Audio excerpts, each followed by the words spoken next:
Hola comunautas, estás en De Camino al Cole, un podcast de Comuvox para darte las mejores ideas de tu próxima clase, con entrevistas a docentes y los mejores consejos para hacer mejores tus clases. Con Laura Caldas, ¿preparados para revolucionar tu aula? ¡Comenzamos!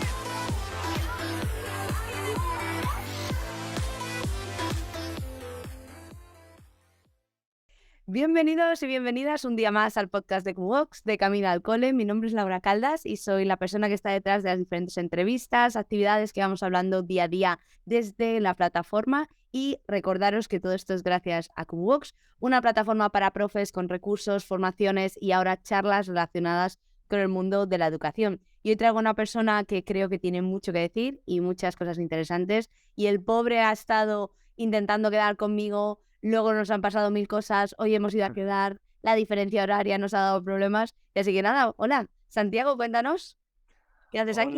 Hola Laura, ¿cómo estás? Es un placer para mí. Dicen que lo que merece la pena se hace esperar. Así que más que lo que se ha hecho esperar esta reunión, no va a ser por eso. Así que nada, muchas gracias por invitarme y para mí un placer estar con todos vosotros. Pues nada, muchísimas gracias, Santiago, cuéntanos un poco, yo te llamo Santiago Amado o Santiago, yo es que soy así como muy profesional. Santiago, cuéntanos un poco tu trayectoria en el mundo educativo, porque Santiago, lo que yo fui en sus inicios hace ya bastante tiempo, Santiago tiene más movimiento por TikTok y ya luego en Instagram ha seguido creciendo, pero Santiago tiene, si no me equivoco, casi 1 millón de seguidores, ¿verdad? Y creciendo, me parece, felicidades, me parece una locura absoluta. Cuéntame, ¿en qué momento dices, voy a coger el móvil y voy a empezar a grabar? Pues este momento, la verdad es que fue muy curioso y de alguna manera marcó mi carrera profesional. Yo estaba haciendo el doctorado en educación y a mí me gustaba mucho el mundo de la investigación, pero lo que más me gustaba era hablar en público. Y yo siempre pues comentaba que hacía falta que la investigación educativa llegase a las aulas y creo que eso no se conseguía. Entonces pensé, ¿por qué no hacemos vídeos fáciles para que lleguen a las aulas todo lo que estamos investigando? Y coincidió con la aparición de un concurso internacional de oratoria que se llamaba 3MT, que había que defender tu tesis en 3 minutos. Y tuve la suerte de ganar ese concurso. Bueno, la suerte no, que te lo ocurra. Bueno, No digas suerte, por favor, me lo Santiago. ocurre, sí. Bueno, me lo ocurre muchísimo. Pero siempre me gusta decir que acompaña la fortuna. Pero sí es verdad que eso cambió mi carrera, porque desde ese concurso se emitió en directo, se hicieron vídeos, se hicieron virales para aquella época, que era una locura de cifras, y a partir de ahí dije, oye, ¿por qué no sigo haciendo vídeos y profesionalizo esto de alguna manera? Y empecé a hacer vídeos, al principio uno a la semana, uno cada 3 días, uno cada 2 días, y al comienzo nadie lo veía, pero yo tenía fe en que compartir ese tipo de contenido formativo iba a acabar teniendo éxito.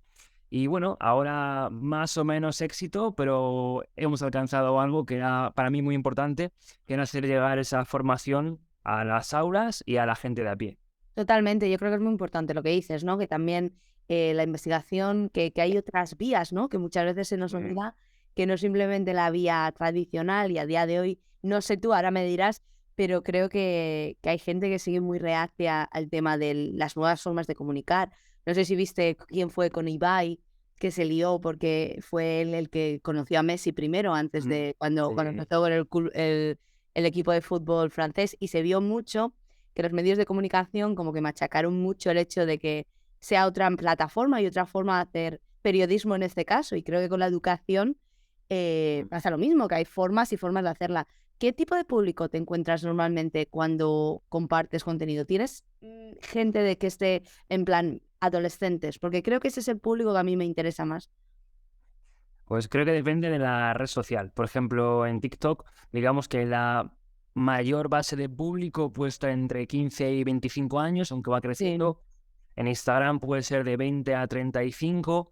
Y en una red social que últimamente me gusta un montón, que es LinkedIn, está sí, entre los 20 y los 45, 50 años. Entonces, en función de cada plataforma en la que subo contenido, intento adaptar el sí. lenguaje de lo que comparto. Y creo que esto es muy importante. Y en relación a lo que tú hablabas de los medios de comunicación nuevos, los antiguos, creo que esa lucha se está empeñando la gente en crearla y no debería existir. Son diferentes plataformas, diferentes lenguajes y tenemos que ir adaptándonos más o menos a lo que está llegando y sobre todo a dónde está la atención. Sí. Quiero decir, ¿dónde está la atención ahora mismo de un adolescente? ¿En que yo escriba un libro y dárselo para que lo lea? ¿O en hacerle un vídeo cortito para que aprenda algo y después se interese para que lea más libros? Entonces, creo que tenemos que buscar la manera de que la gente nos escuche y sobre todo ir donde está la atención. Para mí Hay esto una es la cosa muy clave de la interesante comunicación. que leí en tu web y lo leí hace ya mucho tiempo, que decías que no es una época de cambios, que es un cambio de época. Mm. ¿A qué te refieres con esto? Porque yo lo leí y dije, yo sé lo que es, a qué se refiere, pero ¿cómo ves ese cambio de época? ¿Qué época crees que viene a nivel educativo, ¿vale? Aparte de que tenemos todo el tema de redes sociales, que a mí me encantaría hablar de esto durante horas, ¿sabes? Porque a mí me flipa y me parece que las redes sociales a mí también me han cambiado la vida, si no, no estaría aquí contigo. Y no habríamos conectado, porque la gente no se da cuenta de que al final las redes sociales, aparte de ser de entretenimiento, también es de conectar, de enseñar, de Bueno, educar. ¿Qué época crees que viene en el mundo de la educación? bueno, yo creo que constantemente el mundo de la educación está cambiando, porque la percepción del ser humano de la realidad está cambiando constantemente. Entonces, no podemos querer seguir enseñando como se hacía en 1900, porque la mente del alumno, ya sea más pequeño o mayor, ha cambiado. Siempre tenemos intereses similares ya que somos humanos antes o después, pero la realidad es que la manera de procesar esa atención ha cambiado. No podemos comparar, por ejemplo, un niño de los 90 como podía ser yo, Sí. que lo más ilusionante que tenía o lo más atractivo a nivel atencional era ver la televisión, Las Tres Mellizas o Dragon Ball, contra un niño de los años 2015, 2016, como los que están ahora en el colegio, que están rodeados de estímulos visuales, ordenadores, móviles, tablets. Entonces tenemos que adaptarnos porque yo creo que la educación debe cambiar conforme cambia la sociedad, ¿no? Esto seguramente sepas tú más que yo, de hecho, pero yo creo que lo estamos viendo, ¿no? Que los alumnos también están cambiando la forma de entender y, por supuesto, la forma de aprender. Y que en la vida te están otras formas de trabajar, porque es que cuando Claro. éramos nosotros, lo de vivir, de crear contenido no existía. Wow. Y hay muchas opciones, no sé, pues ahora las criptomonedas, cosas de estas, ¿sabes? Lo típico, que dices, hay nuevas formas de trabajo que no existían. Y en mi centro tengo mucha suerte porque estamos creando como vías y caminos, que le llamamos pathways, caminos de aprendizaje dependiendo de las necesidades que tengan los alumnos. Y yo estoy en un colegio público. Luego, si quieres, te mando una foto de cómo es, porque es una brutalidad, es una pasada. Pero es esa forma de, como tú dices, adaptarnos y sobre todo ver de qué manera seguimos evolucionando, porque si no, no se evoluciona de ninguna manera. Claro. Hay una cosa muy interesante que me gusta preguntar casi toda la gente que viene, y creo que en tu caso, y hay un TikTok que vi en su momento, que es que qué asignaturas nos faltan en el sistema educativo, ¿no ves? Me lo sé de memoria yo. Sí, sí, bueno, ese vídeo creo que hemos hecho 4 5 o 6 o 7 ediciones porque siempre tiene mucho éxito y sobre todo se abre un debate muy interesante. Es que más que asignaturas, dijimos asignaturas para, digamos, allanar un poco el lenguaje, pero para mí la palabra perfecta sería en qué contenidos habría que hacer más hincapié en el sistema educativo. Pero obviamente si digo esto en un vídeo, pues no va a tener ningún alcance porque la gente no va a entrar por la misma manera, ¿no? Entonces, decir que asignaturas faltan, que muchas veces los profes se enfadan conmigo porque como que he simplificado mucho esa expresión, pero bueno, ya lo aclaramos de una vez por todas. Para mí debería hacerse más hincapié, que yo sé que muchos profesores cada vez más lo hacen, hay grandísimos profesores, pero debería hacerse más hincapié en esas soft skills, esas habilidades blandas que son tan importantes ahora y sobre todo de cara al futuro. Por ejemplo, la gestión del tiempo, la gestión emocional, las habilidades comunicativas ante una gran audiencia y, ¿por qué no?, ante una persona únicamente conversando, que en muchas ocasiones nos falta esa empatía para entender a otra persona. Y en lugar de centrarnos en aprendizajes o en contenidos tan técnicos, por ejemplo, la numeración, el cálculo, cuando ya llega siendo repetitivo, por ejemplo, hacer una hoja de cuentas que Sí. llega a ser repetitivo, pues centrarse más bien en el razonamiento que va antes o después de ese cálculo, en cómo relacionar con otras personas. Entonces, para mí esto sería lo más importante, ¿no? Centrarse en esas habilidades. Sí, porque hay mucho que es eso, que te sientes. Y yo creo que a lo mejor los profes se enfadaron, porque claro, mi asignatura es muy importante, mi asignatura, Claro. claro, tú defiendes lo tuyo con uñas y dientes, pero hay muchas veces que no nos damos cuenta, y es algo que yo soy culpable y he empezado a intentar mejorar mucho, y he cambiado mi currículum completamente, porque aquí tengo suerte y tengo la habilidad de poder hacer eso, es que sí, tu asignatura es muy importante, pero tienes que ponerla en un contexto. Claro. Entonces, si no la pones en un contexto, no va a ser útil nunca. Y pasa con eso, todas las habilidades que tú estás diciendo se pueden enseñar en diferentes asignaturas que ya existen, pero Claro. no se adaptan a esta parte de las habilidades. Veo que también mucho por redes sociales te comentas sobre ayudas, educación, diferentes módulos. ¿Crees que el sistema educativo a día de hoy, de cómo está planteado, es justo para todos los jóvenes que están a día de hoy? Pues yo termino el bachillerato o no termino el bachillerato, que muchas veces parece que si no haces la selectividad no eres persona. ¿Cómo ves que está planteado a día de hoy y de qué manera podríamos dar un empujón a que sobre todo adolescentes se animasen? Porque creo que son los mayores abandonados del mundo. Ya. Bueno, para mí el sistema educativo español es un buen sistema educativo, Mm, pero sí cambiaría algunas cosas. Por ejemplo, eliminaría el exceso de burocracia que tienen que vivir los profesores. totalmente. Eliminaría el cambio legislativo que hay cada cambio de gobierno, cada pocos años, que casualmente coincide con el cambio de gobierno, azarosamente. Sí. Qué Ya. casualidad. Casualidad. Reduciría también el número de alumnos por aula. Pero en cuanto al alumnado, para mí no se gestiona del todo mal en comparación con otros países, pero sí es cierto que incluiría un aliciente mayor por las notas. Por ejemplo, si vemos cómo se reparten las becas actualmente, pues vemos que la mayoría o depende de la renta familiar, de dónde vayas a vivir, y simplemente un 10% si acaso de la cuantía total depende de las notas. Entonces, ¿qué aliciente va a tener un gran estudiante para seguir estudiando como hasta ahora si ve que otros compañeros que trabajan menos y que tienen peores resultados tienen la misma o igual recompensa? Para mí esto no es justo. Obviamente podríamos hablar de motivación intrínseca. Sí. Cada estudiante debe luchar por hacer lo mejor que pueda siempre, está claro. Pero digamos que esta situación que intenta paliar injusticias, de alguna manera está siendo injusta. Sí. Y yo, cuando era joven, cuando era más joven, digamos, ¿no? Cuando era adolescente... Oye, no sé cuántos años tienes, ¿de qué año eres tú? Yo soy de los 90, o sea que ya... Él es del 92, así que yo soy vale, muy vale. joven, yo no sé de qué estás hablando, ¿vale? Entonces, si tú dices que eres joven y eres más pequeño que yo, tenemos un problema. No, pero sí es verdad que esta situación, igual tú también la viviste. Yo era buen estudiante, bastante buen estudiante, y veía que otros... ¿Tú no eras buen estudiante? ¿No? No Yo se era muy entera nadie. vaga, yo era muy vaga, no era mala, pero esperaba todo al último momento y era vaguísima y no me ha gustado estudiar nunca en la vida y ahora soy profe, ¿sabes? Pero bueno, otro podcast. Bueno, pero hay que sacar otras habilidades ahí. Pues bueno, a mí me pasaba algo similar de no estudiar demasiado, pero bueno, al final apretar ahí el 7, el 8 y medio, rascarlo. Entonces yo veía que era constante, buenas notas, mi notable o así, y que muchas veces me quedaba sin beca por, bueno, vivienda, renta familiar, y otros estudiantes que hacían mucho menos, no se esforzaban, incluso suspendían, tenían beca. Y esto para mí no fue justo, ni en la universidad, ni después. Entonces creo que esto debería cambiar de alguna manera. ¿Y de qué manera? Porque me resulta interesante lo que dices en el aspecto de ese nivel que podemos tener porque yo he sido una persona bendecida, ¿vale? Yo tenía dos padres y me hacía falta clases Claro. particulares, yo las tenía. Entonces yo entiendo por qué por un lado el nivel de renta cuenta, pero ¿de qué manera podemos cerrar? Te estoy preguntando una cosa muy intensa. Yo venía aquí a pasar la tarde y te estoy preguntando. Tú me dices, mira Laura, que no. Pero está quedando, jolín, gracias, de verdad, porque creo que estás diciendo unas cosas, está siendo muy interesante.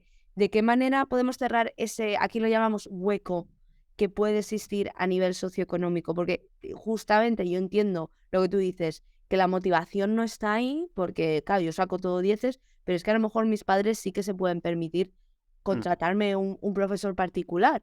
Entonces, no sé de qué manera podría a lo mejor el gobierno ayudar en ese aspecto a las familias que no tengan esos recursos para que los alumnos lo puedan seguir avanzando. Sí, yo que competía en ligas de debate, diríamos que este es el siguiente paso a la victoria del debate. Entonces ahí, Laura, fantástico, porque este es el siguiente paso al que siempre llegamos cuando debatemos esto. Muy bien, genial, genial. La verdad es que la reflexión, yo también siempre llego a esa reflexión y es claro, si solamente valoramos la puntuación académica, igual las familias más favorecidas económicamente podrían recurrir a un profesor particular que esté toda la tarde con el alumno o la alumna para que Claro. al final saque el 10, obtenga la beca y en lugar de disminuir ese gap, esa brecha que existe, aumentarla aún más. Fíjate lo que sería eso, sería Claro. terrible. Pero yo creo que las becas deberían seguir como hasta ahora, pero la parte que se refiere al rendimiento académico debería aumentar ligeramente. Por ejemplo, las becas que hay actualmente en España para universidades, FP o bachillerato, si no me equivoco, son en 2 bloques, 1.700 euros y 1.700 euros. Y de ahí, 150 euros para rendimiento académico. Vale. Igual me he equivocado en alguna cifra, pero más o menos... No, yo no tengo ni idea. Lo que tú digas Pero está perfecto, seguro. un 5% únicamente referido al rendimiento académico, igual se me hace poco. Quizá Vale. esa cuantía la aumentaría ligeramente y de alguna manera se premiarían los estudiantes que pues han hecho mayor esfuerzo, imagino, ¿no? O mayores resultados. Sí. No condiciona que los demás sigan estudiando, pero sí una pequeña parte la aumentaría para este aspecto. Sí, o a lo mejor lo que pasa aquí, por ejemplo, como tenemos la figura del teaching assistant, lo que hacen los gobiernos, pues si tenemos alumnado con necesidades especiales aquí que se llama, el gobierno te da dinero por un alumno específico, que eso creo que en España no, a nivel económico creo que no andamos muy bien en el tema de educación, y aquí tampoco es que sea la panacea, porque aquí hay cosas que están muy mal también y no es perfecto, para nada voy a justificar todo lo que hacen en Reino Unido.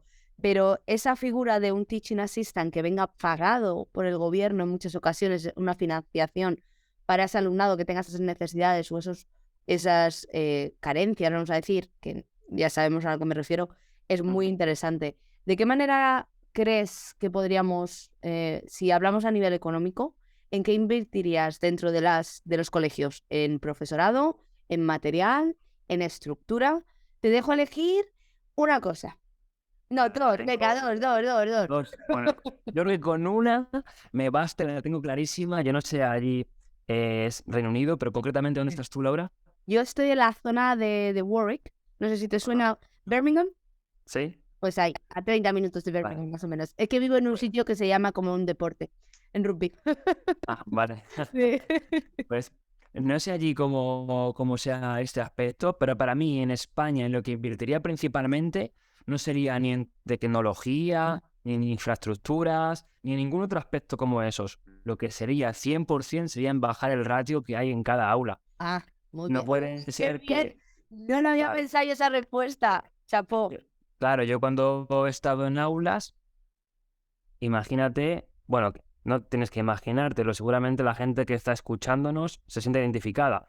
Estar en un aula de primero de primaria con 25 alumnos, que 2 tienen necesidades específicas, que tienes que atender diferentes ritmos, que acaban de llegar de infantil y hacer un proceso de adaptación es complicado, y todo esto al mismo tiempo gestionado únicamente por un maestro que puede o no tener gran experiencia, es muy complicado.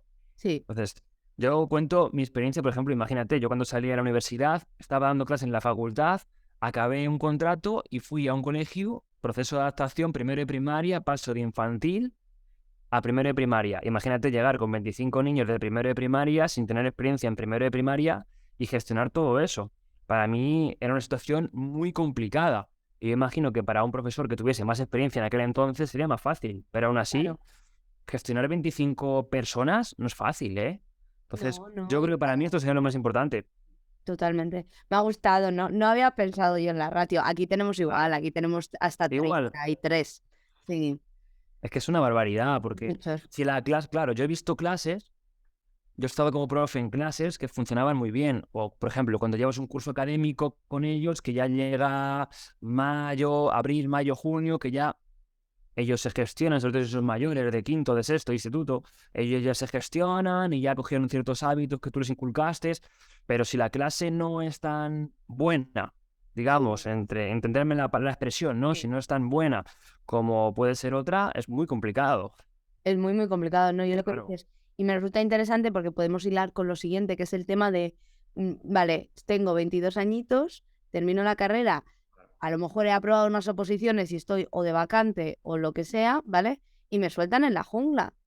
Yo creo que no es justo. El proceso de elección de profesorado es totalmente injusto. Y yo sé que formas a personas en el tema de oratoria y yo creo que es súper importante porque también, no sé si te ha pasado en alguno de los cursos y ahora me lo dirás de los que tú haces, pero creo que el saber hablar a una clase también cambia mucho la vida en general, porque yo he tenido hace poco una persona que estaba de prácticas, no miraba al alumnado, Claro. era confrontamiento, el vocabulario, el registro lingüístico que utilices con ellos tiene que ser el correcto y sobre todo, bueno, eso es algo, registro lingüístico, si estamos siendo maestros, tiene que ser un registro muy alto, porque entonces ellos cogen, son esponjas y todo el vocabulario que a lo mejor no consiguen en casa, lo consiguen con nosotros.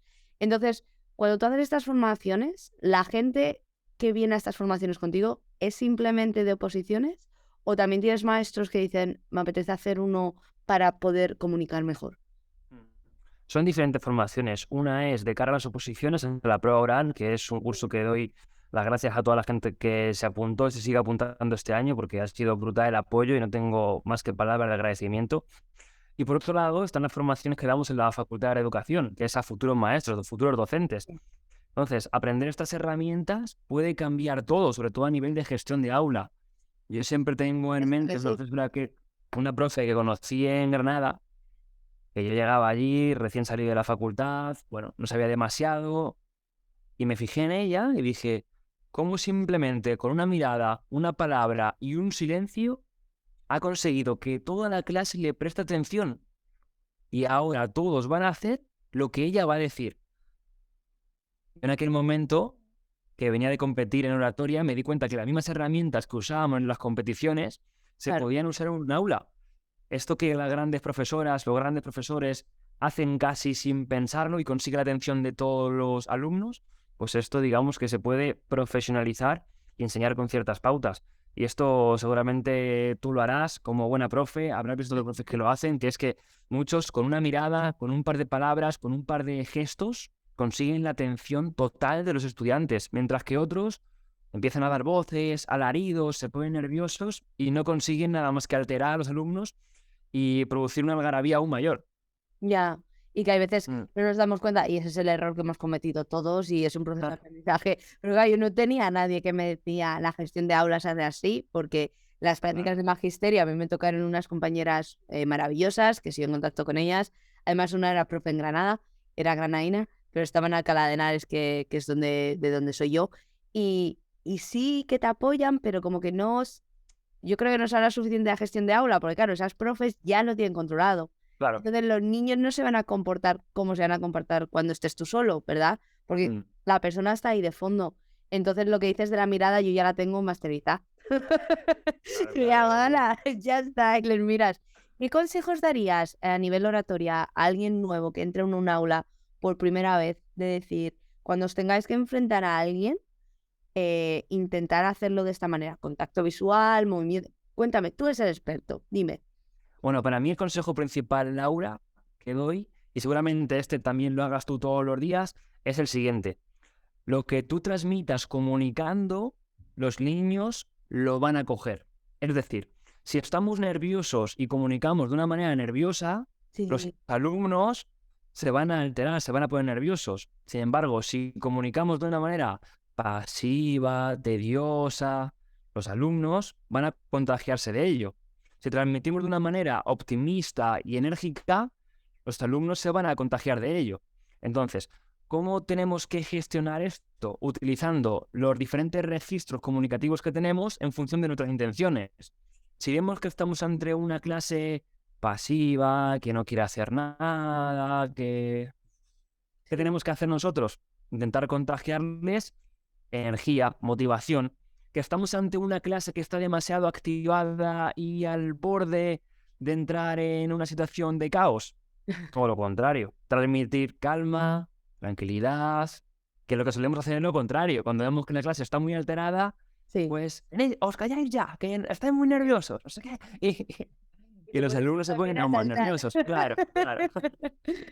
Entonces, siempre es transmitir lo que queramos contagiar en ese momento a los alumnos. Un profesor no es motivador siempre, no es calmado siempre, o no debería ser calmado siempre, no debería ser motivador siempre, sino que debería jugar con los registros para conseguir pues esa actitud deseada en los alumnos. Para mí esto es la clave, seguro que esto tú lo haces todos los días. Sí, y hay una cosa que hago, una cosa que me enseñó alguien, pues lo típico, que yo creo que no hay mejor forma de aprender que de otros docentes. Entonces, y de experiencias, y jolín, ¿qué es lo que más te enriquece? Preguntar a compañeros, hablar con ellos. Claro, Y a mí me dijeron, cuando le veas que está así despistado, porque yo además tengo unos personajes que claro. te tiran el boli, que no sé qué, en vez de ir a regañarles, les dices, ¿estás bien? ¿Quieres un boli? ¿Tienes todo lo que necesitas? Y claro, se quedan así como pollitos, diciendo, no me ha gritado. Como que no, si no haces esa escalación del comportamiento, si no tienes esa reacción hacia algo que están haciendo, porque muchas veces les llaman la atención, porque lo que Claro. necesitan, porque en casa a lo mejor no les hace caso nadie, que pobrecitos míos, y vienen al cole en plan, bueno, pues la voy a liar por aquí. Entonces, esa forma de, en vez de ser agresivos con ellos, como que te preocupas, ¿no? En plan, y necesitas un boli, y les desconcierta mucho. Mucho, mucho, Claro. mucho. Se quedan así un poco en plan, sin Súper. terror de estos. Sí, sí, sí. Sí. Es súper interesante, sí, sí, claro. Y De eso hecho, cambia todo. claro que cambia todo. Eso le llamamos en comunicación la ruptura de patrón, que es que cuando tú esperas que pase algo, pasa todo lo contrario y capta la atención del público. Entonces, eso es fantástico. Me encanta que le pongas nombres a las cosas. Yo le llamo, le doy un boli. Estructura de Sí, sí, patrón. sí. Yo le doy un boli. También, también, también, también. ¿Cuáles son los mayores miedos que vienen de los alumnos y las alumnas que tienes cuando vienen y te dicen, o preguntas de Instagram o de seguidores? No tiene que ser simplemente de gente del curso. Mm. Bueno, el mayor miedo que me encuentro cuando trabajo con gente que quiere ser docente o que quiere sacar la plaza de docente es el miedo a no transmitir todo su valor docente y sobre todo a echar por tierra 1 año, 2, 3, 4 o Sí. 5 de estudios, los que lleve, porque esto, la gente que esté opositando, haya opositado o vaya a opositar, seguramente le suene mucho. Que es que cuando tú estudias para una oposición 2 años, llegas a la prueba oral y es el momento de máxima tensión, te lo juegas Sí. todo en 1 hora. Entonces, ese miedo debe ser gestionado de alguna manera, porque lo que solemos hacer es jugándolo todo a una carta sin haber ensayado antes. Sin embargo, Una si yo locura. me preparo para ese momento, voy a ir mucho más tranquilo y voy a llevar mucha más ventaja que el resto de participantes que suelen hacer esto. Es, bueno, voy al momento más importante de mi vida, a ver qué tal sale. Claro, a ver qué tal sale no puede ser una opción cuando me juego lo más importante de mi vida. Entonces Sí. tenemos que prepararlo al milímetro. Hombre, que te cambia mucho la vida, ¿no? En plan, si consigues una plaza, si no la consigues, ¿dónde la Claro. consigues? A mí me parece horroroso. Tú pasaste por el proceso de oposiciones. Sí, sí, yo pasé ¿Y qué por el tal? proceso de Cuéntame. oposiciones. Bueno, en aquel entonces, claro, mucha más experiencia, pero es un proceso complicado. De hecho, yo me acuerdo cuando oposité, yo estaba trabajando, haciendo el Encima. doctorado y opositando. Que para Sí. mí fue el año más duro de mi vida. No se lo recomiendo a nadie, pero sí es verdad que aprendes un montón a gestionar el tiempo de la mejor manera posible y sobre todo a darte cuenta que siempre puedes dar un poquito más. Sí. Hay que intercalar descanso y trabajo, pero uno siempre puede con un poco más. Y ahora cuando me dedico a preparar opositores para esta prueba oral, pues se ven sensaciones muy similares. Al final todos tenemos miedo a lo mismo y todos tenemos ilusión por las mismas cosas. Sí. Miedo a no perder oportunidades e ilusión por hacerlo lo mejor que podamos y conseguir pues ese sueño que tantos profes desean. Entonces es una posición diferente, pero al final los sentimientos son muy similares. Sí, que cada uno tenéis una situación totalmente diferente. Claro, Yo no habría podido. Yo lo digo, claro. yo me compré todo el temario, me acuerdo, lo hice por una academia, no sé qué, y menos mal que acabé aquí. Porque ¿Y yo qué no. fuiste luego? Bueno, No, porque bueno, tenía la beca auxiliares de conversación. qué Entonces, guay. yo llegué aquí y dije, bueno, yo lo tengo todo planeado. Además tenía novio en España, pobrecito mío. Tenía novio en España, yo dije, vengo por 10 meses y llevo ya 8 años. Wow, yo tengo también mil preguntas para ti. Debe ser apasionante estar en un sistema educativo diferente. Bueno, ya me contarás o ya me cuentas, no sé, porque yo tengo Ya también mil tienen mi preguntas, ¿eh? teléfono, que después de este trama yo te mando audios de WhatsApp. Yo soy muy pesada, por eso me han puesto a hacer un podcast, porque yo los mando por WhatsApp. Así que cualquier pregunta tú me la pones. Sí, sí, sí. A mí me llama mucho la atención, ¿eh? Me llama mucho la atención, sobre todo la valentía para irte fuera de casa. Yo siempre cuento que cuando acabé el doctorado tuve una oportunidad para irme de profesor a un colegio en Estados Unidos, un colegio que era mezcla de español, mezcla de inglés, y la verdad es que lo planteé durante 2, 3 días y Mm, dije, ¿me voy? ¿No me voy? Dije, creo que ahí no está mi camino. Ya, Al final no me fui Luego pasó todo lo del COVID y tal, y dije, bueno, menos mal. menos mal que no me he ido, porque, bueno, igual hubiera aprendido muchísimo, ¿eh? Igual pero hubiera el aprendido COVID- muchísimo, ya, pero si sabes que estas cosas que son tan complicadas, al final te hacen aprender una barbaridad. Sí. Entonces, creo que tomé la decisión adecuada, pero siempre pienso lo valiente que hay que ser para irte a trabajar fuera, ya sea de docente o de lo que sea. No, fue un proceso muy natural. A mí fue todo muy natural. Yo estaba trabajando en un campamento de verano, me llamaron para decirme que tenía la Claro. plaza, yo ya tenía las cosas de las oposiciones compradas, terminé en un pueblo de 5.000 habitantes. No sé, fue como, ¿sabes cuando hay cosas que parece que tienen que ser y tienen que ser? Pues Sí. es lo que me pasó. Y se sintió todo como muy natural. Pero bueno, si no te quieres ir a vivir a otro país, te dejo que vengas al cole y luego ya está. No hace falta que te vayas a Sí, que no. ningún lado. Pues te voy a terminar, no sé si sabes, me has dicho que has escuchado alguna parte. Las personas anteriores nos dejan una pregunta del podcast y te ha tocado sobre sobre educación sexual, Vale. ¿vale? Entonces, es que estamos hablando de oratoria y la pregunta anterior es muy aleatoria, pero es un podcast que aún no ha salido cuando estemos grabando esto, pero es brutal. Hablamos de educación sexual y la verdad es que salió muy bien. Y me preguntan que cómo te explicaron a ti por primera vez lo que es la educación sexual y cómo crees que debería ser en las aulas. Toma ya. Lo siento. Buena pero- pregunta, buena pregunta. Mi experiencia, creo que la educación sexual se tocó por primera vez cuando yo estaba en primaria, en quinto o sexto, Sí. y era una enseñanza muy técnica. Es decir, los órganos masculinos son 1, 2, 3 y 4, los órganos femeninos son 1, 2, 3 y 4, y la función de cada uno de ellos es A, B, C, D, A, B, C, D. Y ya está.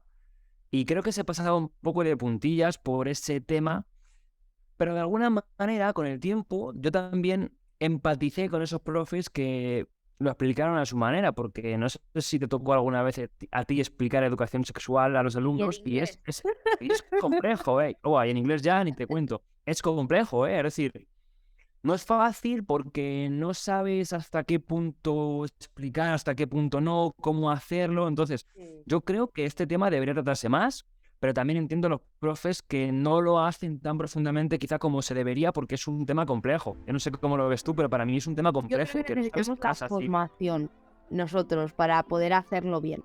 En plan, que siempre estamos, con el podcast que hice, que es súper interesante, dice que siempre estamos dando educación sexual y no hablar también es educar. Entonces es muy curioso el concepto y yo creo que es eso, tener la formación. Pero yo lo tuve que hacer en inglés, esto no lo dije en el podcast anterior. Yo tuve que hacer en inglés, ¿vale? Y me pusieron con un grupo de primero de la ESO y me decían ya, pues le estuve todo un año y ya me decía uno, joder, profe, yo es que tengo mucha suerte de que tú seas mi profe, ¿eh? Y digo, ¿por qué? Dice, porque es que nos explicas esto de educación sexual con acento y es mucho más divertido. Y me lo recuerdo mejor, claro, y yo pronunciar los órganos, pues pronuncio como puedo. Ahora mi acento es muchísimo mejor, estoy hablando de hace 5 años, ¿sabes? Pero fue el cuadro. Entonces ahora tú me tienes que dejar una pregunta para el siguiente. Voy a coger un boli mientras piensas. Ajá, te ha tocado. Es complicado, ¿eh? A mí me han dicho que os escucha podcast, esto lo tenían que saber. Ya, pero siempre que me piden pregunta para otra persona se me hace muy difícil porque no sé quién va a ser, no sabemos Por quién va a eso ser. tiene emoción, pues a ti te ha tocado eso. A las anteriores les tocó mi abuela. Dejó la pregunta a mi abuela, literal. ¿Y qué le preguntó? ¿Qué le preguntó? Mi abuela preguntó que, bueno, en realidad la pobre no preguntó, sino que hizo como una frase que decía que hay que escuchar más al alumnado. Entonces la pregunta la hicimos en plan, ¿por qué hay que escuchar más al alumnado? Eso preguntó mi abuela. Vale, mira, muy buena, muy buena. Bueno, ya Que mi abuela va a decir que no, y un podcast también que va a salir muy bueno. complicado de superar, complicado de superar. Bueno, yo creo que voy a apalancarme un poco en el tema que hablamos antes sobre qué asignatura falta, quizá no, pero sí diría, ¿cómo recuerdas la educación cuando eras un niño y qué echaste en falta que te enseñaran por encima de todo? Vale, perfecto. Y ahora te Como voy... tú quieras. Y ahora hay otra, ¿lo sabes? Que hay otra cosa que tienes que decir. Me tienes que recomendar algo aleatorio. Puede ser un libro... ¿Algo aleatorio? Me han recomendado champús, me han recomendado salsas picantes. Aquí me puedes recomendar algo que en tu día a día ha mejorado tu vida. Bueno, voy a recomendar algo aleatorio que posiblemente la gente no espere de mí. Ya verás. Quizá tampoco tú. Y lo que recomiendo es que cuando tenga vacaciones vaya a disfrutar, vaya de fiesta y si puede, visite Ibiza. Que para mí es un sitio fantástico, que me encanta y para mí, a todo el mundo que me pregunta dónde ir de vacaciones, le digo que si puede, vaya para allá, que es para mí el mejor sitio del mundo. Vale, pero yo nunca he estado en Ibiza, fíjate. Fíjate, te llevas una Pero ahora con recomendación. novio británico, yo a un británico no lo llevo a Ibiza, hijo. Me voy yo sola. Yo es que los británicos en España no me fío de ellos. Yo llega un momento que no. Pues Colin, muchísimas gracias, Santiago, y siento todo el programa anterior que hemos tenido de conecto, no conecto, Reino Unido, España. Y nada, darle las gracias a todas las personas que estén también detrás, escuchando el podcast, que os dejamos todos los links de Santiago en la descripción y lo pondremos por Kumu-Box. Y esto sobre todo es gracias a Kumu, una plataforma para profes, donde tenéis un montón de formación y charlas como la que hemos hecho hoy con Santiago. Así que nada, muchas gracias. Vaya muy buena tarde. Un abrazo. Gracias. Adiós.